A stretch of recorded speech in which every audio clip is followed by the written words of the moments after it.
SGVP holistic હોસ્પિટલના Ayurveda talk શોમાં હું ડૉક્ટર પ્રદીપ ગણાત્રા આપનું સ્વાગત કરું છું. મિત્રો, આજનો વિષય છે શિયાળામાં ક્રીમ નથી વાપરવી. મિત્રો, આ ડાયલોગ શિયાળાની અંદર દરેક પરિવારમાં કોઈક ને કોઈક બોલતું હોય છે ને એની વ્યથા એવી છે કે નાનપણથી શિયાળો આવે ક્રીમ વાપરવાની, દિવસમાં 2 વખત 3 વખત વાપરવાની, પણ તોય રોજ ત્વચા વૃક્ષની વૃક્ષ જ રહે છે અને ત્વચાની મુલાયમ સ્થિતિ પાછી આવતી નથી. તો હવે ક્રીમ વાપરીને કંટાળ્યા છે અને આ પ્રોબ્લેમ સોલ્વ નથી થતો, રાધર વધતો જાય છે. તો એને શું કરવાનું? મિત્રો, શિયાળો એટલે શું?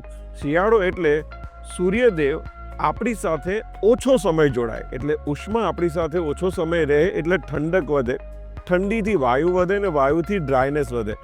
આ વધેલી ડ્રાયનેસ એ જ્યારે ત્વચા ઉપર વધારે પોતાના મોરચા ખોલે ને ત્યારે ત્વચાના જે જોડાણની આખી સ્થિતિ હોય છે એ તૂટી જાય છે અને ત્વચાની વચ્ચે ફાંટ પડે છે, ત્વચા ઉપર ચીરા પડે છે, ચામડી સૂકી થઈ જાય છે અને સૂકી ચામડીમાં ખંજવાળ આવે, ચામડી ખરે અને ઘણા લોકોને તો કાપા પડી જતા હોય છે. 2 બાબતો ખાસ યાદ રાખજો.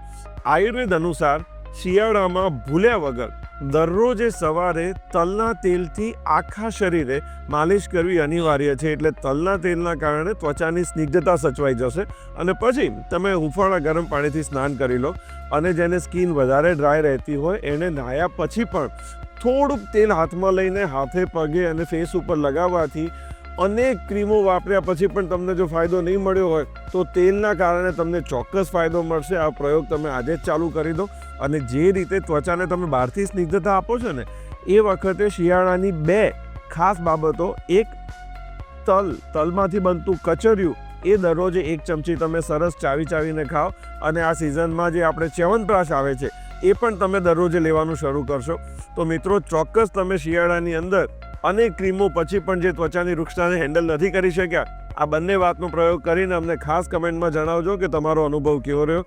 આયુર્વેદ ટોક શોમાં હું ડૉક્ટર પ્રદીપ ગણાત્રા આપને મળતો રહીશ નવા વિષય સાથે.